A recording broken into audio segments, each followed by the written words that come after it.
In a post-COVID-19 society, there will inevitably be an urge to return to the status quo. But companies that waste the crisis, quote unquote, by failing to innovate may fall behind their more creative counterparts in terms of medium to long-term strategy. If we look at Germany, for example, already 60 powerful German business leaders, including E.ON and Allianz, have proposed that any government bailouts are directly linked to climate action.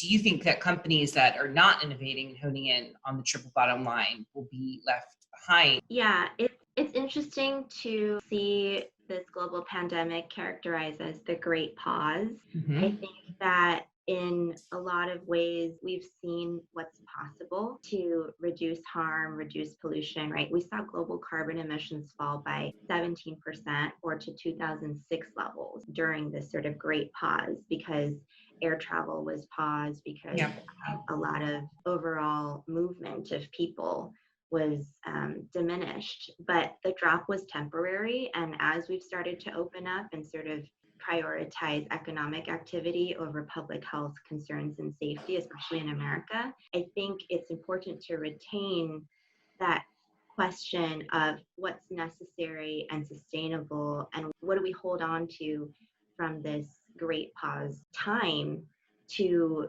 recover better and recover in a way that is cognizant of what we're capable of doing as a global society. I think particularly in energy, we're seeing this shift now. This pandemic has been a catalyst for a faster shift to renewables away from coal. That's based on price and total cost of investment and also political will, right? It's getting cheaper, but people are demanding it more. And then I think something that's really uncomfortable and tough for people to think about is how do we reject or adopt a degrowth mindset? How do we reject sort of the capitalist principles that we are all steeped in and think about where 3% GDP growth consistently, right, is not something that we strive for, but we start to shift towards circular economy or regenerative concepts where it's not always about produce more, consume more, and then the effects of that, which is waste more and pollute more. So in short, I think that the Great Pause has given us a lot to reflect on, and that we should also in that reflection consider how pausing is a privilege, and that while for many of us it's allowed us to work from home and think about how we maybe adjust our individual lifestyles, for many essential workers, both healthcare but also delivery personnel and people bagging groceries, they've had to take on the brunt of risk because they have no other choice. I think it's better to think about it almost as the Great Awakener.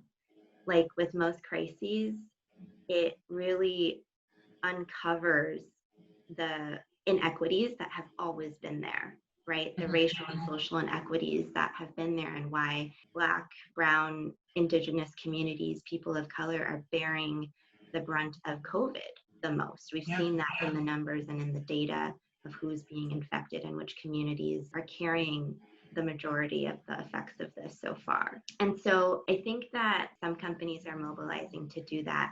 And I think it takes a lot of uncomfortable reflection first to think about how do you not prioritize capitalism, but thinking about circular economy and a degrowth mindset. And then really importantly, how do you center these frontline communities in the work that your organization is doing when you're probably focused on segments of your customer base that are not reflective of the people who need your help the most. Right. How do we get people to care? How do we get people to join us in this fight? Yeah, I'll give a shout out to Women in Clean Tech and Sustainability. It's a wonderful organization where I've talked about this, and I've spent a lot of time working with C-suite executives and public sector officials and decision makers to get them to care, whether that's about the climate crisis or sustainability or how to engage their community. Maybe surprising to people in the industry is that a lot of people don't care about climate change. It's super easy to deprioritize. The timescale's too long. It doesn't affect me. And the problem is that we're inundated with headlines, just thinking about 2020, right? Mhm. Crazy wildfires in Australia, obviously this global pandemic, killer bees, lots of injustices happening Bubonic every plague. day. Exactly. Repatriation of indigenous lands, police brutality, it's too much, right? Mhm. And what happens is that it puts us in a cycle, wanting to care and then having to rely on defense mechanisms just to move through our day.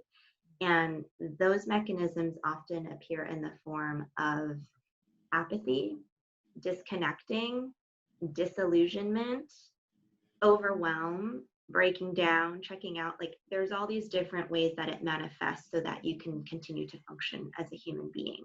And ultimately, what it results in is that people don't act and they stop caring because it's just too much. To boil it down, there's a lot more that can be done around how to make people care, but it's really down to 3 steps. The first is that you have to catch people's attention. There's lots of different ways to do that, but if you're not hooking someone, then you don't have them. It's hard to do that in the context that is 2020, but I think we've been given unique opportunity, again, as we talked about, to pause, to Mhm. listen, and to reevaluate our priorities in terms of what we are going to work on, how we will build back better. The second step is to create an experience Mhm. that is way more powerful than giving someone a 100-page report like the IPCC put out on why we need to keep global warming under 2 degrees and, Yeah. proving to people that climate change is real and what we are in store for, which is not pretty. So creating an experience makes it personal, but also because so many of these systemic problems and challenges feel invisible, systemic racism, systemic sexism, the climate crisis, how do you show someone that if they Yeah. haven't gotten that lived experience themselves, if they haven't experienced pollution in their own community, if they haven't felt discriminated against in the workplace? You can talk about it all you want, but until someone experiences it in a very tangible way, they're not going to start caring.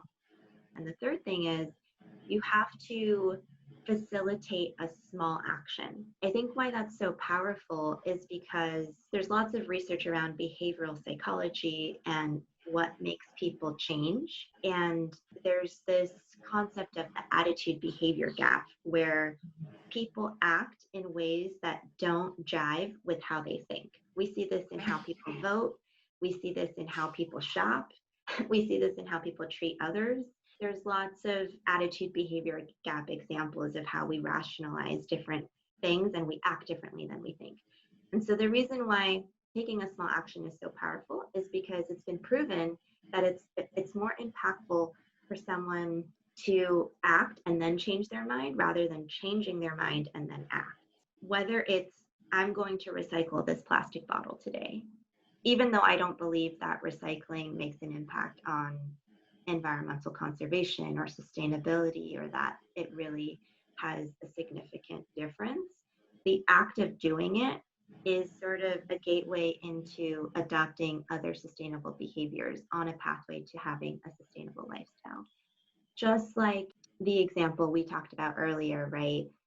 Identifying the pronouns that you use at the start of a conversation is a way to start to include the trans community and create a comfort level just through language. And that's a step.